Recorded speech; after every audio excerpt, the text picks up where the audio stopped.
Good, good. Very lively discussion. I caught up on it yesterday. Are we saying last week. week's? Last week, yeah. So, um, let's see here. Okay, we're live. So, just in case someone's watching the recording, next week and next 2 weeks we will be off. Well, you can go back and watch other classes. Don't be off, but we won't be getting together, not in person, and I don't think we'll be getting together on Zoom either. Okay. So we're in the middle of chapter 38. I have page 537.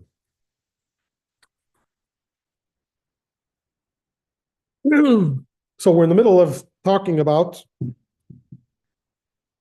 the action and the kavana. Is it okay if we just use the word kavana? Yeah, okay. At this point, we all know, and well, we're going to talk about exactly what kavana means and the different levels, but we know the general gist of what the word means. And last week, so we had a few stories about prayer last week where one person, you just heard the stories, you'll remember, one person prays, says the words but isn't present, and one person connects to God but doesn't say the words. Now I have a different scenario. The story goes that there was once, well, I don't know if the story happened. This is a story that a Hasidic Rebbe, he was known as the Ruzhiner, the Heilige Ruzhiner, the Holy Ruzhiner, he said the story to his students. So it may have never happened actually, but either way. He said the story that there was once a villager that in those days in Eastern Europe, there are many Jews that to make a living, first of all, you couldn't live, Jews were not allowed to live in the major cities. And to make a living, a lot of Jews worked the fields, worked the land. So they lived out in the country where there was no other Jews there. And if there were, definitely not enough for a minyan, for sure not enough for a daily minyan. And even if there was, there may not have been anyone that knew how to daven or how to lead the service. So many of these village Jews would come to the city once a year. Some would come every Shabbos, once a month. So this Jew comes into shul on Rosh Hashanah. He doesn't know how to daven, what to say. He holds a siddur like everyone else. And suddenly in the middle of davening, everyone starts crying. He doesn't understand. What's everyone crying about? He doesn't understand what they're saying. So he's thinking and thinking, and then he thinks, it's already 9, 10 o'clock in the morning. Maybe everyone's just hungry. And davening's taking too long. He realized how hungry he was, so he started crying too. A few minutes later, everyone stops crying. So wait, what happened? No one ate yet. If everyone's crying because they're hungry, why did they stop crying? So he knew that back in his house or where he's staying, there's a cholent on the fire, and the longer and people realize, the food it's warming up, it's getting or whatever, it's cooking more. So even if we're hungry, there's still food to come. So they stopped crying. So when he realized that, he stopped crying too. Then it came time to blow the shofar. Everyone starts crying again. So now he's totally baffled. Why are they crying now? The longer the cholent stays on the fire, everyone knows, the better it gets. But then he realized, yeah, it's true. The longer the food stays on the fire, the better it gets. But at a certain point, the hunger gets so strong that it doesn't matter if the food's getting better. You just want to eat, right? Yeah. You're going to a restaurant, there's traffic, and at a certain point, you're like, okay, forget about the fancy restaurant. I just need a sandwich. I just need something to eat.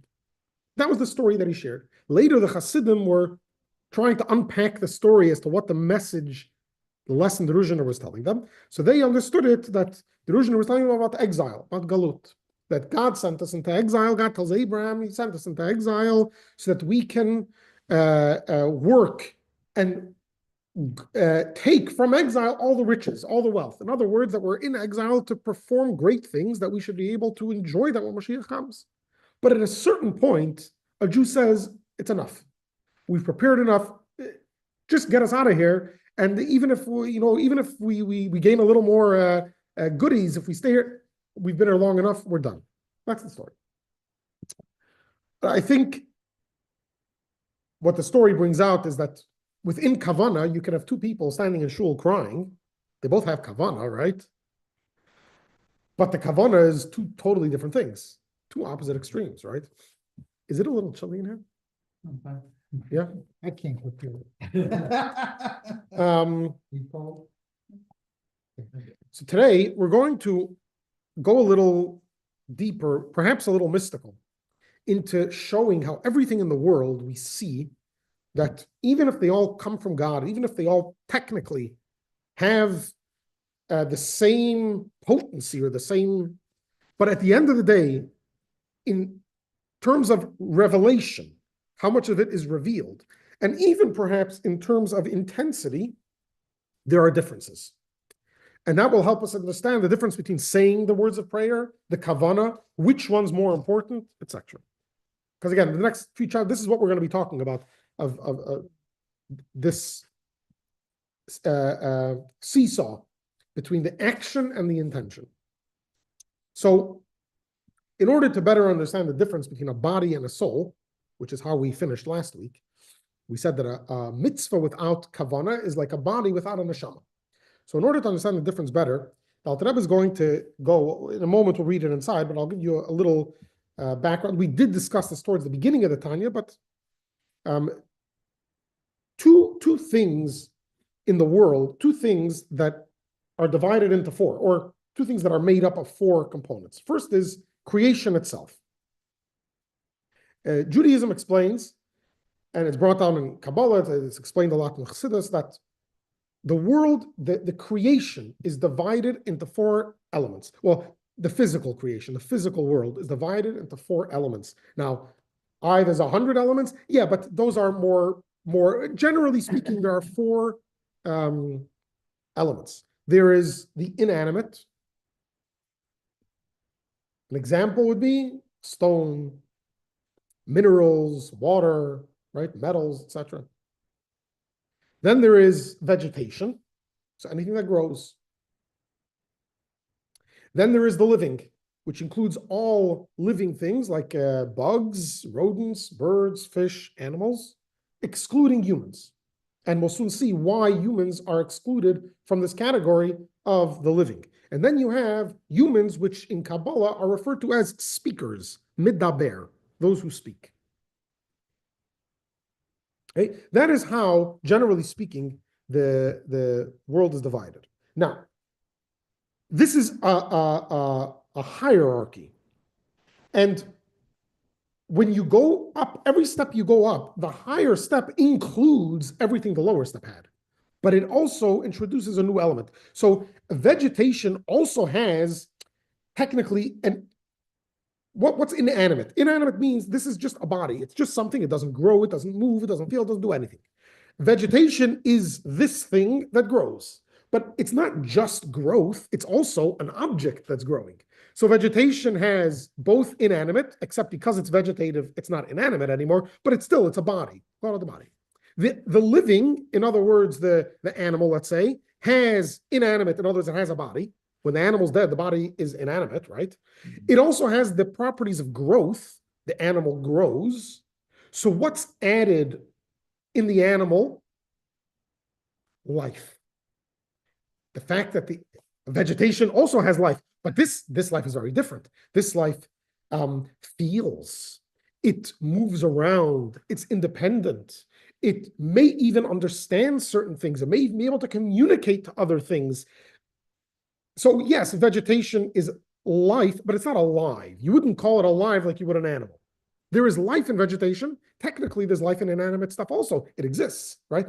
But the living, if you would, you'll say it has an neshama. It has like a unique soul. Something you wouldn't say about, right? The two cucumbers, you wouldn't say the difference between them is the same as the difference between two cows. Right? Two cucumbers is the same thing. They're both a cucumber. Two cows, yes, they're both cows, but at the end of the day, they're two cows. They talk to each other. I mean, communicate to each other, right? They have feelings. They may be upset at each other. They may like each other. They may protect each other. They may feel threatened by each other, right?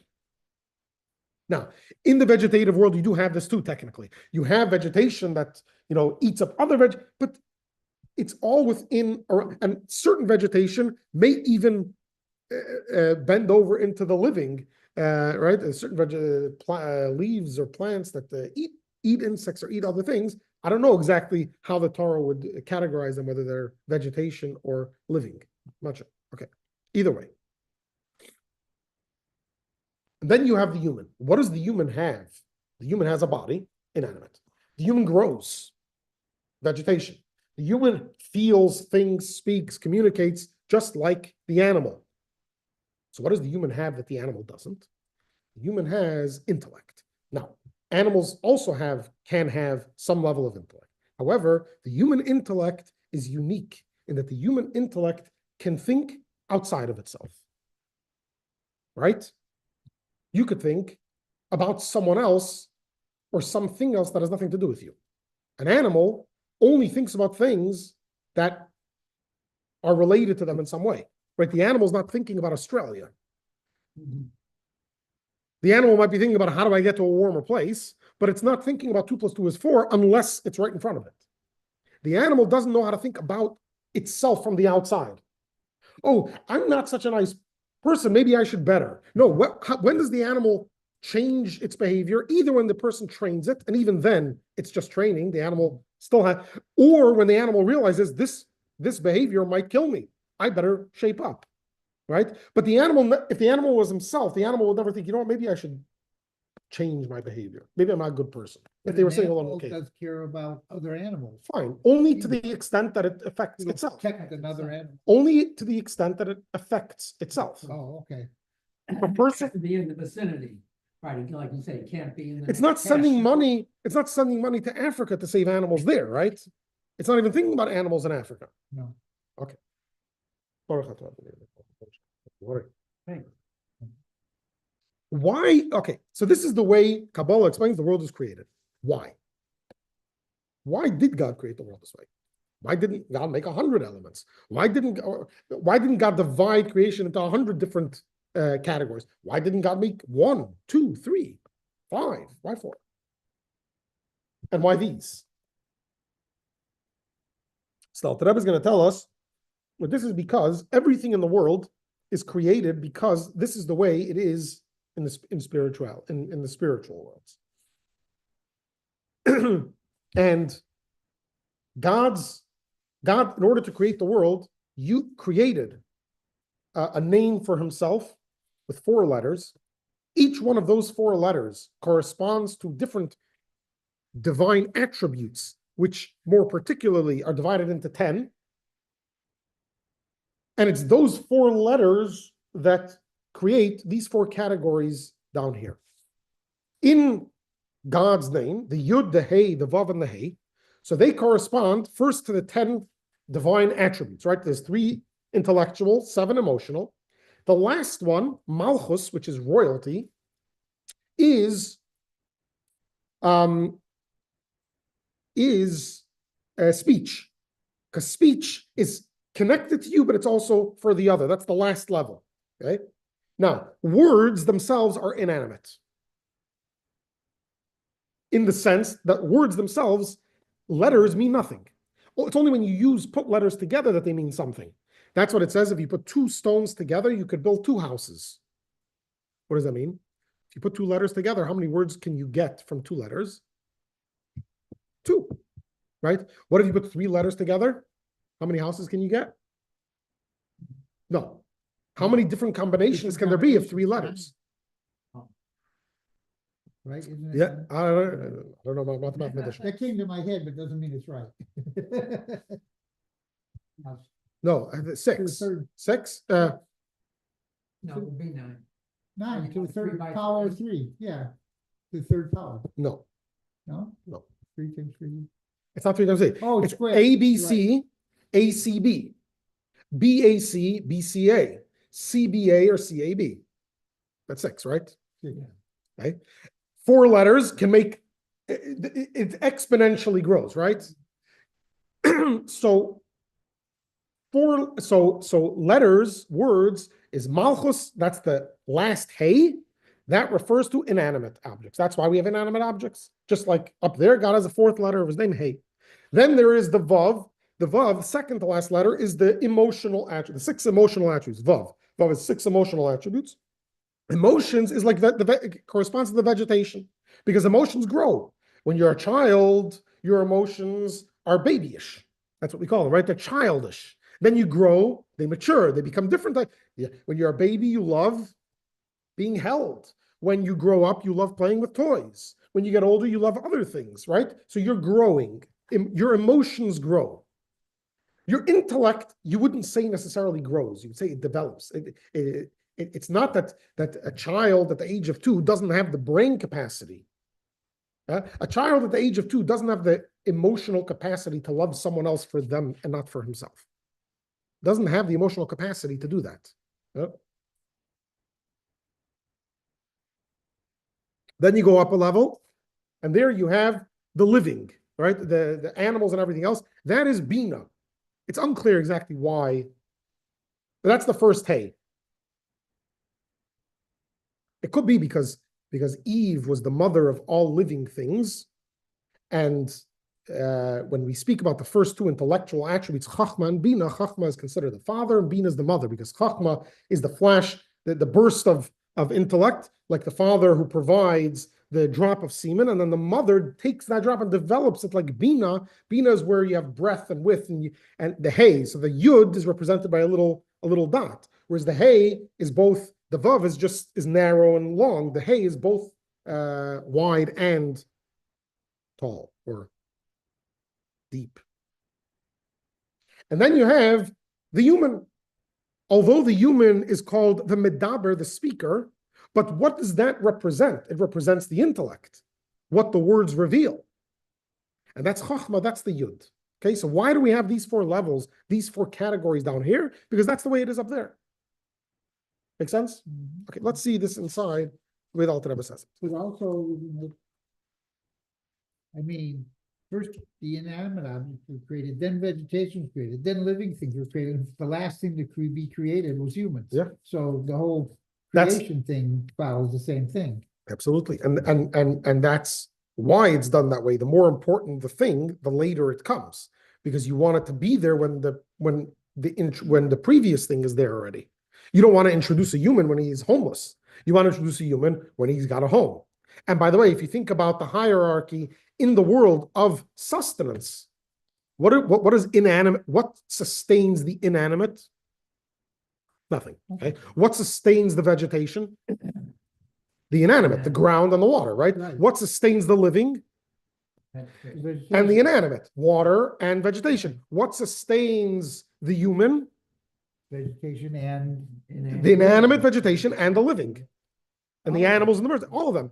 And this is why, according to Judaism, according to Kabbalah, there is no spiritual problem with eating meat. Now, I'm not saying that a person can have a problem with it, but I'm saying from a Jewish perspective, on the contrary, if anything, there is an advantage to eating meat, not for the human, but for the animal. How is the animal elevated? If the animal dies an animal, it'll never be elevated. If the tree dies a tree, but if the tree is consumed by an animal, now it's part of the animal. Now it rose a level. If the animal is eaten by a person, for the right reasons, obviously, and it's done for divine, for service of Hashem, or by a non-Jew to live a good life, to live a moral life, yeah, to serve Hashem, then not only are you not hurting the animal, on the contrary, you're doing the animal a favor by elevating the animal. Yeah, that's what happens when a person dies. God elevates us, elevates our neshama. Can you imagine if you'd live forever? Can you imagine? Live forever? People want it. I don't know why. good science fiction books. So this is the food chain. saying the food Right, chain but it's a is food chain that's mystically correct. Yeah. Creation happened that way, and this is the way, this is the system God put into the world. And again, why is it this way? Because in the spiritual words, it's this way. We're just a reflection, not a reflection. The Torah is the blueprint, right? So if you want to know why the world is created a certain way, you go to the architect. Why did the architect create the world this way? Because this is the way he understands how the house will operate at its best. When you see something finicky in your house that you just built, who do you complain to? You go to the plumber, let's say. You say, why did you do this? He's like, I don't know, I was just following the drawings. So you go to the architect. You say, what happened there? So there's one of two options. Either he'll explain to you the genius behind it that you didn't figure out yet, or he'll say, I made a mistake. I overlooked it. God, Genius no matter what. God doesn't make mistakes. So obviously everything is there for a purpose, for a reason. Okay, let's see. Again, we're in the middle of a conversation now about the body and soul and the difference between the revelation of God within each one, but soon we'll wrap it up and bring it together. In the bottom of 537, for Nisan, in the physical body of a living creature and in an absolutely inanimate being, such as stones or earth, in which no life or spirituality are apparent, since they lack even the power of growth. Again, not that it's not present, but it's not apparent. So the ray of the divine creative power is in a state of unparalleled contraction. So if you have a dead flower or a dead animal or a stone, then it looks as if there's no divine energy there whatsoever. If you have a living flower or a living animal, you may not see the divinity of it, but you see life. You see, it's a little more visible. Okay. So minute is the life force within these inanimate beings that they lack even the power of growth. In vegetation, the ray is not so greatly contracted. In other words, the phenomenon of growth indicates the presence of something more than mere physical matter. Some degree of spirituality is in evidence. In other words, if you have a dead body or a living flower, which one looks more alive? The living flower. So the divine light in the dead body is even more concealed than the divine light in the vegetation, even though technically the body was once 2 levels higher, the highest level. In general, all things in this world are divided into 4 categories: mineral, vegetable, animal, and man. Literally the speaker. Corresponding to the 4 letters of the divine name, the tetragrammaton, from which they are derived. Each of these 4 categories receives its vitality from one of the 4 letters.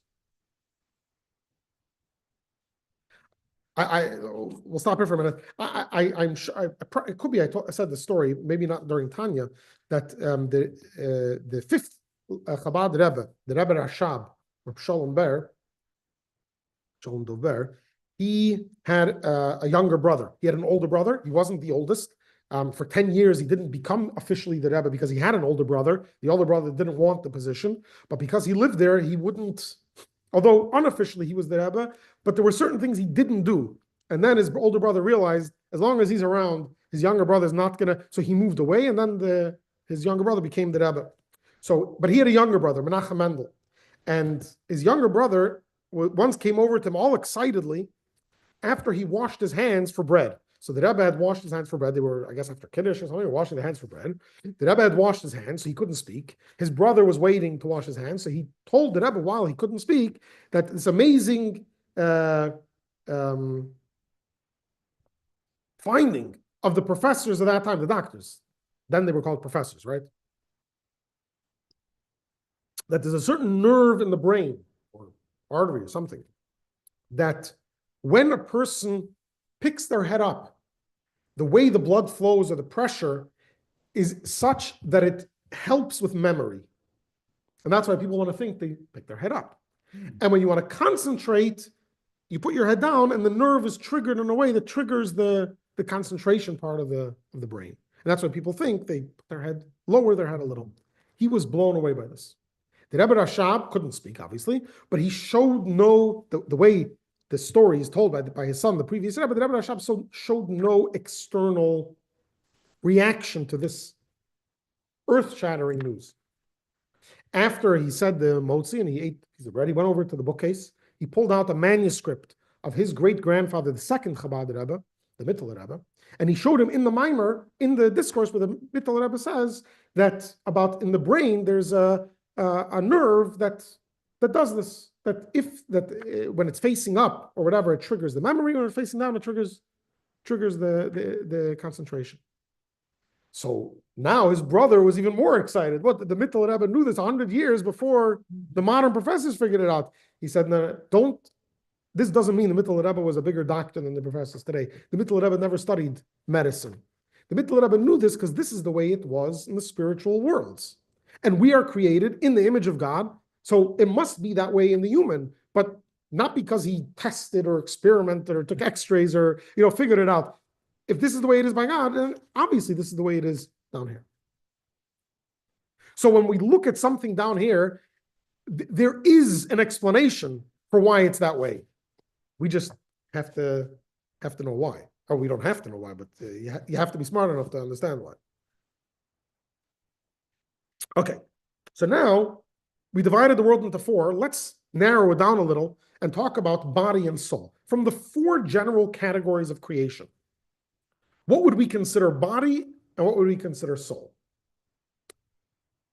Although you could say that the vegetation is technically more in line with animal and humans compared to mineral or inanimate, but at the end of the day, even vegetation, you wouldn't say this is soul.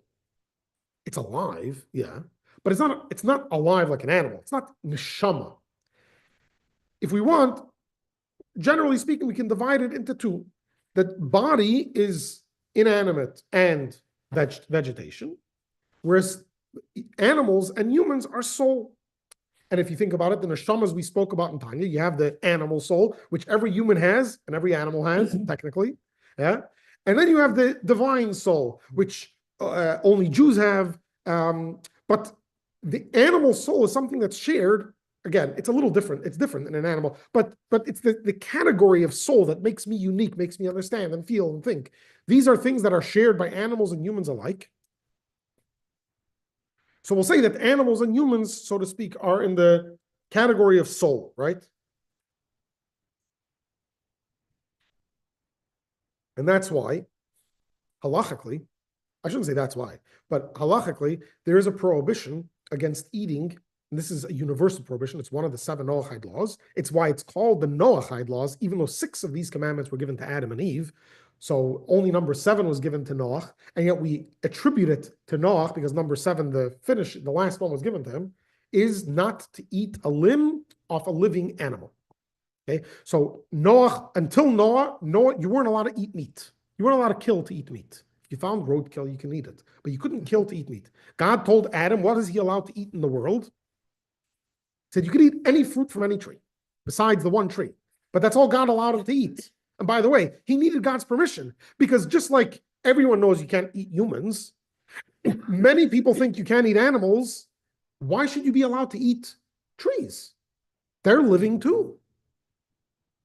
Adam? They don't have the animal soul. It doesn't matter. How do you know that? You're walking around, you see a fruit, the fruit grew. Fruit has a life. You tear the fruit off the tree, it dies. Yeah. So Adam needed permission from God that he's allowed to tear fruit off trees and eat them. But God never told him he's allowed to eat animals. When Noah came out of the ark after the flood, God said you can eat any animals, but you're not allowed to eat a limb off a living animal. In other words, if let's say you have, unfortunately, people do this today where they take limbs off of I don't know, lobsters or sea creatures while they're still living. They can take them off. Some people will eat animals, bugs when they're still alive. Yeah, or perhaps less common but more appetizing is if there's an accident, an animal lost a limb. So what should you do? Throw out the limb? Why can't you eat it?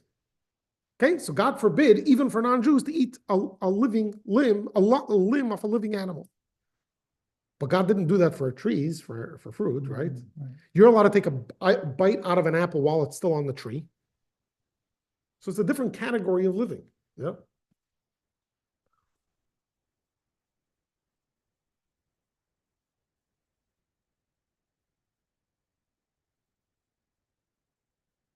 Okay. So even though all of these 4 levels, categories, are part of creation, we all get that you don't see, and even though God might be concealed in all of them, the level of concealment isn't the same. And the intensity of the divine light in all of them might not be the same either. So if words and kavana are like a body and a neshama, so just like you can't compare the life in the human to the life in the stone, you can't compare the life in the words to the life in the kavana. Right? Because words themselves are dry, may even be meaningless. If the person doesn't understand the language you're talking, they're meaningless to him. And if you're not thinking about what you're saying, they might be meaningless to you. So if an animal is dead, of course, then you can eat any part of it. Well, not necessarily any part, but I mean, you. For a Jew, there are more restrictions. For a non-Jew, yeah, any part. Right. Well, does that mean that if a human is dead? it No. can be eaten? No, because we weren't allowed to eat humans. God allowed Adam to eat vegetation. God allowed Noah to eat animals. There's no permission to eat humans. Not only that, there's a specific positive mitzvah in the Torah that from dust you came and to dust you shall return. We have a mitzvah we're to return the body to when it's finished. And this applies to non-Jews also. The problem of cremation isn't just a Jewish problem, although it's obviously as Jews that's the focus. But the God's command that to dust you shall return was given to Adam. Adam wasn't Jewish. And by the way, there's it could be conversation about the enemy combatants that fall in war. You're allowed to. What do you have to do with the bodies? As Jews, do we have to bury them? How do you bury them? Etc. Anyhow,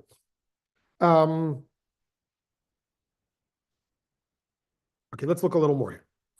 Now, just as the illumination and the view of vitality found in the mineral and vegetable categories bears no comparison or likeness to the illumination and flow of vitality clothed in animals and man. Obviously, everyone sees that, since in the latter two categories, it is clearly apparent that they are alive. They're not just alive because, by the way, in vegetation, you know it's alive because you saw it yesterday and you see it tomorrow and you see it's different. But when you look at the apple, do you see it living? It's only because you saw it yesterday. If you woke up one day, you woke up as a 20-year-old and you see an apple, would you know it's living? Why would you think it's living? Yeah. Although in all four categories, the divine animating light is the same in terms of concealment of countenance. In other words, what does it mean the same? In other words, in all four categories, the inner aspect of the divine light is concealed equally. When you look at an apple, you don't see God. When you look at a cow, you don't see God. When you look at a human, you don't see God. And in all four categories, the light is clothed in the same garment. Namely, what's the garment? The veil of Noga. In other words, the body, whatever body, whether it's a human body, an animal body, or a tree or a vegetable. Hence, in none of these categories is it apparent that their vitality is actually godliness. Yet, despite this equality, that they're all equally conceal godliness, the vitality of inanimate beings and plants is incomparable to that of animals and man. So someone's going to come and say, I can't see God in this cup and I can't see God in you. So there's the same divine light in the cup as in you. Everyone understands that there's no comparison between the life and energy in a human to that in a cup, even though you can equally not see both. If I know there's a battery in this and I know there's a battery in your phone, I can't see the battery. Does that mean automatically that it's the same battery? Everyone knows it's not the same battery. This is a much bigger machine, demands much more energy. I can't see it. That doesn't tell you what's inside. So the fact that my body seems godless or divineless just as much as a cup of water doesn't mean that it's actually so. It just means that the concealment is the same, is equal. Similarly, there is no comparison or likeness between the illumination and flow of the blessed Ein Sof light, meaning the inner aspect of his will, without concealment of countenance, and with no garment whatsoever. In other words, we're going to continue in the next paragraph. There's no comparison between this. Maybe let's skip the paragraph and then we'll go back to it. So there's no difference between, no comparison or likeness between the illumination of the blessed Ein Sof and the illumination of the Ein Sof found in these mitzvahs bears no likeness or comparison with the superior illumination and flow of the blessed Ein Sof light radiating and clothed in the kavanah of the mitzvah of action. So let's go back to the second paragraph. As it radiates in and is clothed within the mitzvot consisting of action, whether actual action or mitzvot performed through speech and verbal articulation, which is regarded as actual action, as mentioned above. So there's no comparison between this when performed without kavana, which is like the inanimate body, And the illumination of the Ein Sof found in these mitzvahs bears no likeness or comparison with the superior illumination and flow of the blessed Ein Sof light, radiating and clothed in the kavanah of the mitzvot of action. Meaning, man's intention to attach himself to God by fulfilling his will, as expressed in the mitzvahs, since he and his will are one.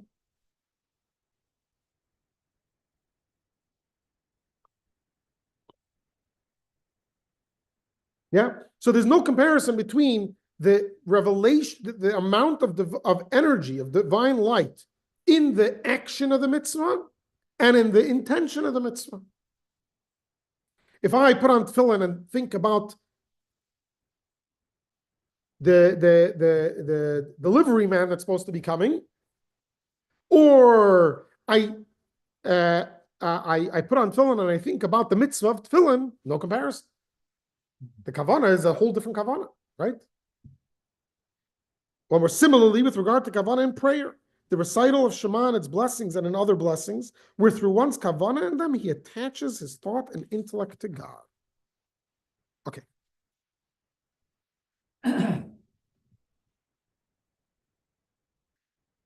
There's a story told about the Alter Rebbe that during one of his interrogations,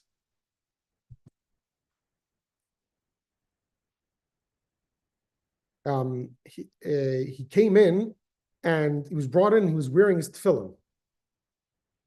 And it says that the people there, the interrogators there, became so frightened that those who sat couldn't stand, and those who were standing couldn't sit. In other words, they were like shocked, startled. They couldn't move. Later, the Alter Rebbe was asked, what happened?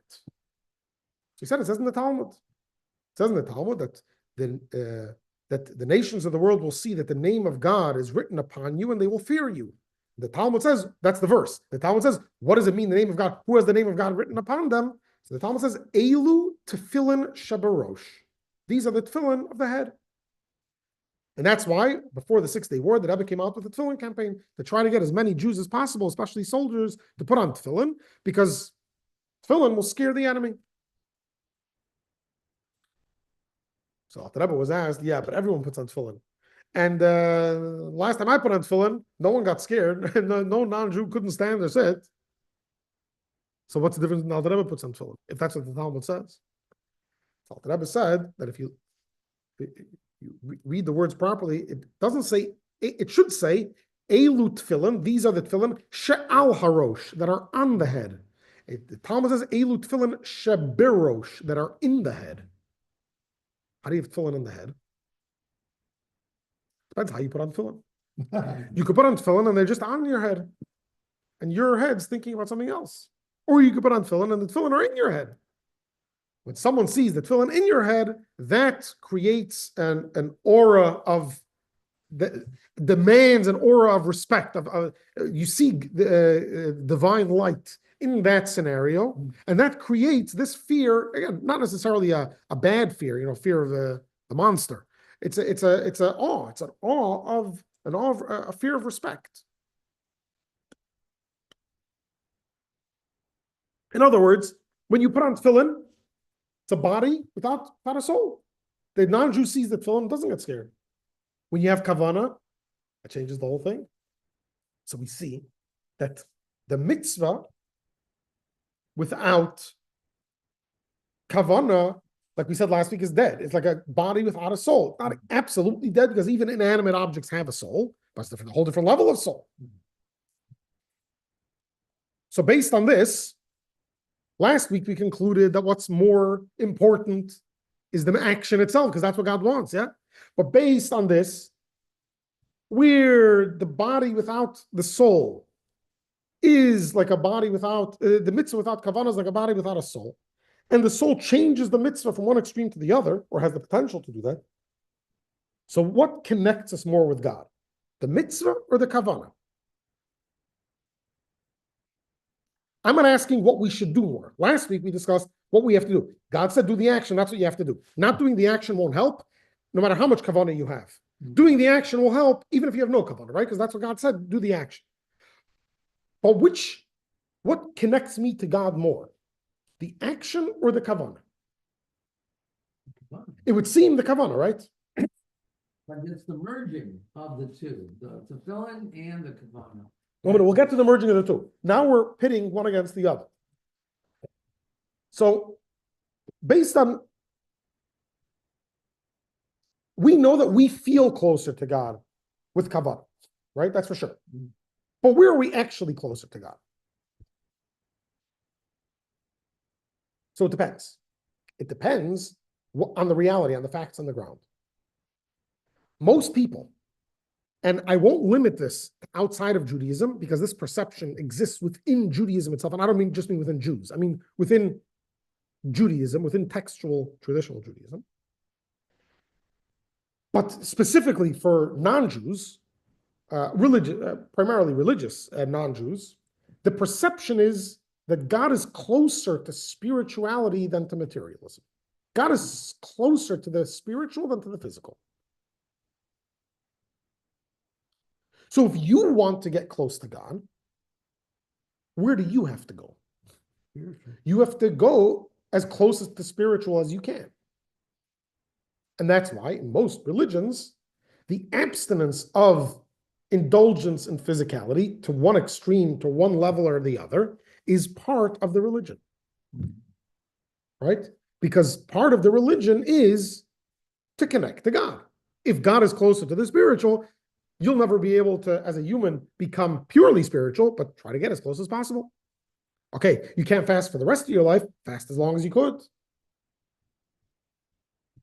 Not everyone cannot get married and have kids, but at least some shouldn't, right? However, Kabbalah and Hasidus explains that God isn't closer to the spiritual than to the physical. Spirituality is just as much a creation as the physical is. God is just as close to the physical as he is to the spiritual. It's just that the physical conceals him more. That doesn't mean he's not as close. The spiritual is no more God than the physical. So now, I may feel more connected to God with the spiritual, but where am I actually closer to God? It's equal by both. Equal closeness or equal distance? Equally distant. There is no closeness between a creation and God. You have just as much chance of connecting to God through physical as through spiritual. There's zero connection. You can never connect to God. God is the creator, you're the creation. How do you ever expect to connect to God? You want to feel God? Good for you. So go to the spiritual. But to actually connect to God, you have zero chance to connect to God, not in the physical, not in the spiritual. So if you're going to give away your life for the spiritual, know that you're doing it just for your feelings. You're not actually getting closer to God. So how can a human being get closer to God?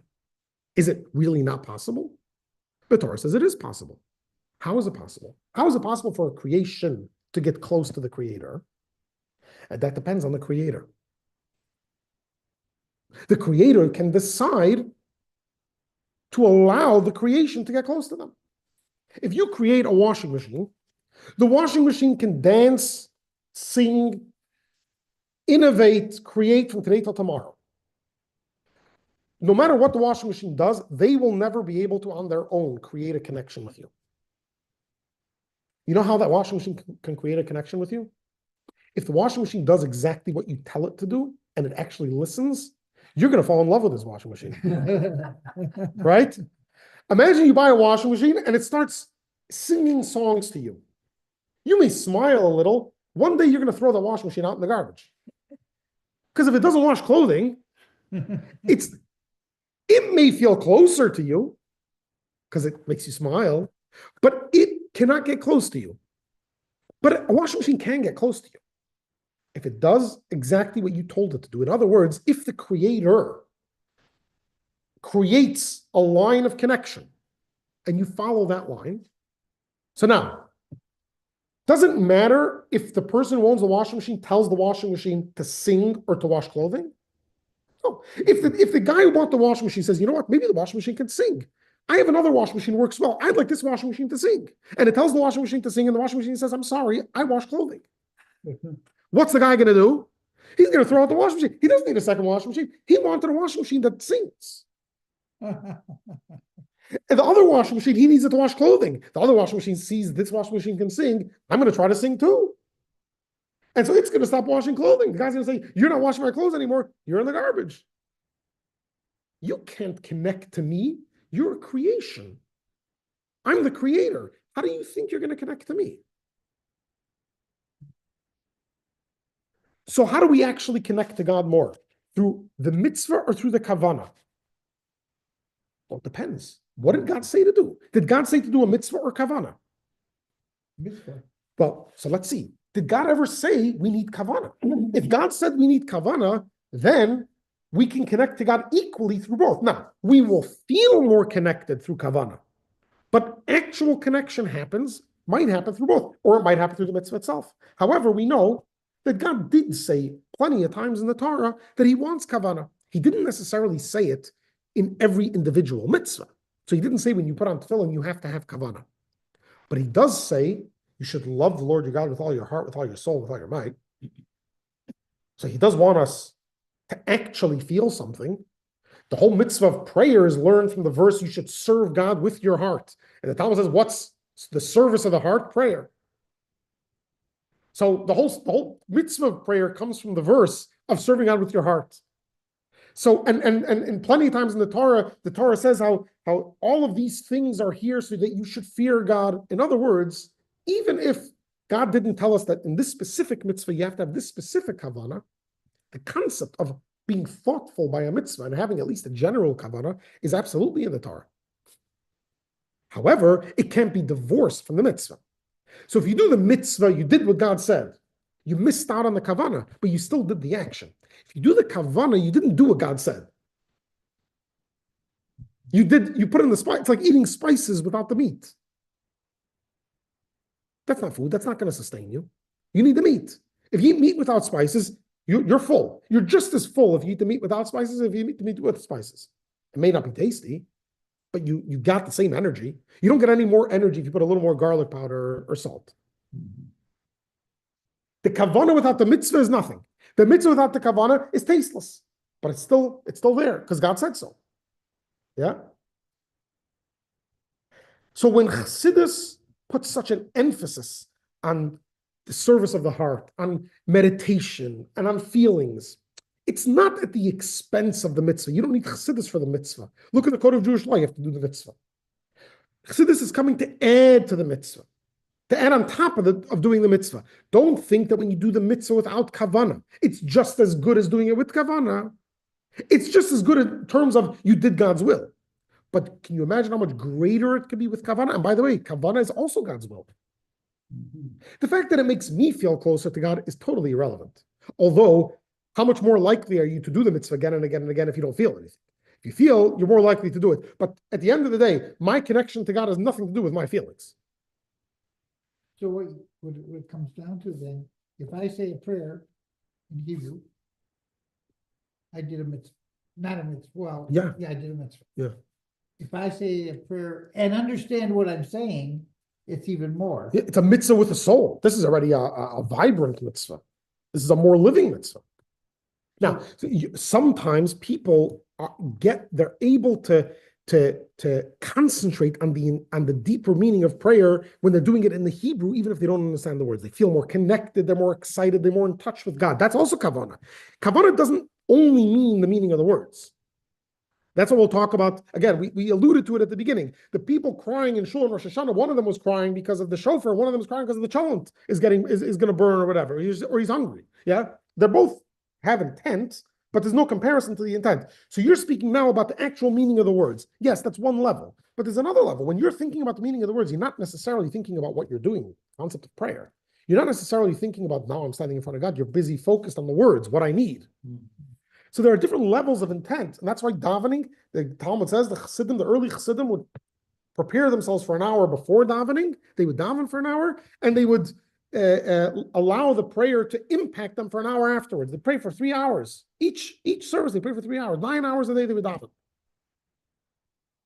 In other words, it wasn't saying the words for 9 hours. But the prayer, yeah, sometimes you can't think two thoughts at the same time. Sometimes at the beginning of the paragraph, you'll have one kavanah, and as you're saying the words, you'll have a different kavanah, right? But what you're saying is absolutely true. But I just didn't want you to get from there to, if I say the words in Hebrew, then it's totally worthless, because you could definitely have kavanah while saying words in Hebrew too.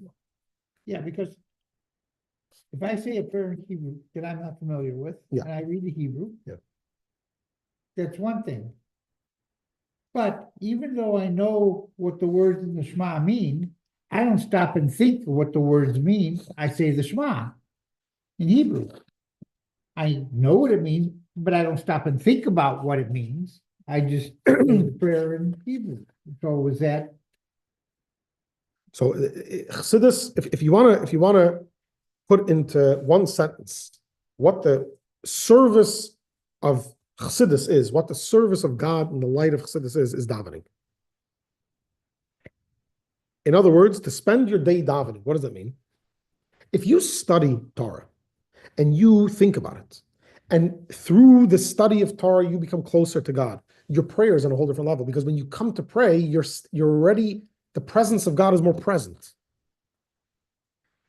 When you daven, sure. So my great grandfather used to daven for hours every day, literally. He'd sit in the shul in his talis and tefillin 3-4 hours a day. Say every word. He'd pause between every word, think different thoughts. Most people can't do that. They don't have enough time.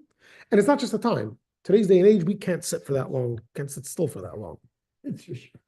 But already in the early days, we have in the writings of the early Hasidim that there were certain Hasidim that every day they would choose another line or another paragraph to focus on, to meditate on, to pause before, during, and after and think about it slowly.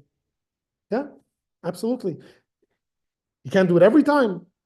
You come to shul, you want to sing Shema, because it's a lot more meaningful when you sing it together. So you'll think about the Shema Sunday through Friday when you're at home by yourself. When you come to the shul, you'll think about one of the other paragraphs that we don't say together. I'm just giving you an example, right? And there were chassidim that there was a knetch, there was a bend in the page, and you knew that's where they're holding and davening. And every few days, the bend would move, the bookmark would move to a different page, and they would slowly go through davening in a methodical way or in a non-methodical way. The point is that God doesn't demand from us to become angels in a day. If you try to do everything the way it's supposed to be, the way in its idealistic world, there's no time in the day to do that. Not only is no time, our bodies aren't built to do it that way. We wouldn't be able to, especially if you're not used to doing it for 75 years. Yeah. Mm-hmm. So you start from somewhere. You do it for 5 minutes. You do it for 2 minutes. You do it for 1 minute, 30 seconds. One paragraph, one line, one page, whatever the person's up to, whatever they're feeling. So therefore, just thinking morning prayers and stuff. It's like same morning prayers with the siddur that we always use. Yeah. But if I used my inline translation, where I'm seeing the English as I'm saying the Hebrew, that would be more meaning. It depends on the person, it depends on the day. Okay. Some days you may feel more meaningful when you understand the words you're saying. Some days you may be thinking more about the general attitude of talking to God now, that the words of the prayer are just going to distract you. You know, the literal meaning of the word is going to distract you. Right now you're focused on thinking about God. I don't know, I'm just giving an example, right? But on a day when you feel the words are meaningless and you want to understand what they're saying, yeah, daven with that siddur, sure.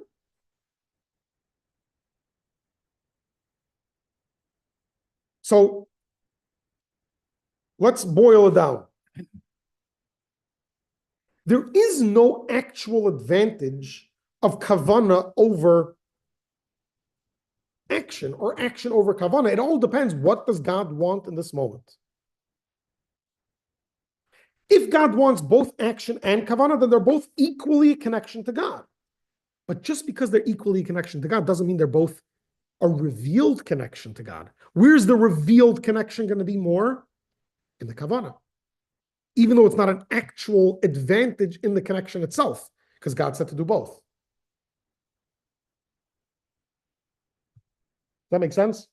You have a glass of water. The glass is limited. It's limiting. The water is not limited. The only amount of water I can put in the glass is a limited amount of water. But water in itself is unlimited, right? And unlimited compared to the limitation of the glass. Words are limited. The intent of the words are unlimited. So just because I could say words in a certain way, that's a very limiting thing. But the kavanah that I can have to those words is unlimited. But that doesn't make it more connecting to God. God wants both. They're both equally connecting. However, there's a lot more revelation, perhaps, in the kavanah. But we don't care about revelation necessarily in its connection to God. We care about it only in its effect on us. That's secondary. Okay, let's read a few more paragraphs, finish this idea, and then we'll 540. Yeah. Yeah. It is not that attachment of man's thought and intellect to God is intrinsically superior to attachment through the actual practical fulfillment of the mitzvahs dependent on action, right? So it's not that kavanah is actually more connecting than action. For as will be explained further on, the unity of God is achieved by performance of mitzvot is described in the same terms as the unity of a husband and wife, kiddushin. Betrothal is how we say God commanded, sanctified us with a mitzvah. As we say in the blessing preceding the fulfilling of any mitzvah, God who sanctified us kiddushanu with his commandments. So an action mitzvah is the same as the union between husband and wife. That's an absolute unity, right? So you can't say kavanah is more unified. That's the highest level of unity. So where does the superiority of kavanah lie? Rather, kavanah is superior because this too is God's will, that one attach himself to him by intellect and thought, and by the kavanah of the active mitzvot, and by one's kavanah during the recital of Shema and prayer and other blessings. And the illumination of the supernal will that radiates and is clothed in this kavanah is infinitely greater and loftier than the illumination of the supernal will that radiates and is clothed in the performance of the mitzvahs themselves, in action and speech without kavanah. So why is kavanah important? Because God wants so. Once God wants it, now kavanah is much greater than action. Because kavanah is a revealed connection, whereas action is a concealed connection. This superiority of kavanah is similar to the superiority of the light of the soul over the body, which is a vessel and garment for the soul, just as the body of the actual mitzvah is a vessel and garment for its kavanah. For this reason, then, the performance of a mitzvah is likened to body and its kavanah to a soul, like we said before. Now, it's true, although both the actual mitzvah and its kavanah contain the same supernal will, which is perfectly simple, in other words, changeless and indivisible, God forbid, so that it cannot be said that kavanah contains more of God's will and performance, and physical performance contains less. And this will is united with God's essence of being in perfect unity, right? So you can't say that kavanah is more God's will than action, or action is more. If they're both God's will, they're both God's will, equally. Nevertheless, the illumination of the supernal will in one soul is different in terms of its contraction and expansion.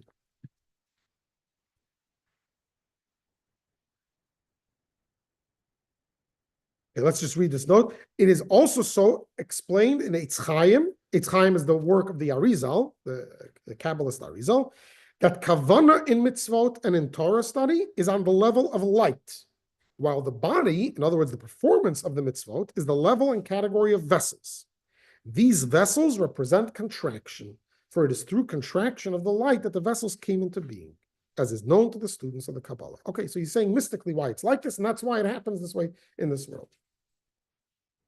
The point is that when God desires something, that becomes the only deciding factor. Now, if God desires two things, mitzvah and kavanah, so God desires both, and you do both, in the kavanah, you're going to have a lot more revelation, right? But it's the same level of connection. It's the same level of unity. It's the same level of desire. Desire is you can't say this is a bigger desire or a smaller desire. Once you say it's a bigger desire or a smaller desire, then it's already intellectual, and then it's not a desire. That is just a feeling. A desire is beyond intellect. Desire is higher than it. If you want something intellectually, that's not a desire. In technical terms, obviously you'll call it a desire. But in the Hebrew ratzon, which is a will, a desire, that's not dictated by intellect. If it's dictated by intellect, it's not considered a desire. And this is why, if God would tell us one day, He's not going to. But imagine God came to Sinai and said, instead of putting on tefillin and reading a Torah and doing all these spiritual things, I want you 7 days a week, 18 hours a day to plow the fields and work the fields. And then I want you to go home, eat, sleep, and get up and do the same thing for 18 hours. That would be the same connection to God and the same spiritual achievement as studying Torah, as laying tefillin, as lighting Shabbos candles. Had the same effect. Even though it would seem much less spiritual, much less godly. If that's God's will, that's how you connect them, just like the washing machine. Wouldn't it be more amazing if the washing machine can sing? Yeah, but if you want the washing machine to wash your clothing, who cares about the singing? That's what you want. But you're the creation. Why would I care what you want? Okay. Pause there. We'll have to keep this in mind because it'll be a couple of weeks till we continue. But we'll recap, obviously. Just continuing on your point about, in the old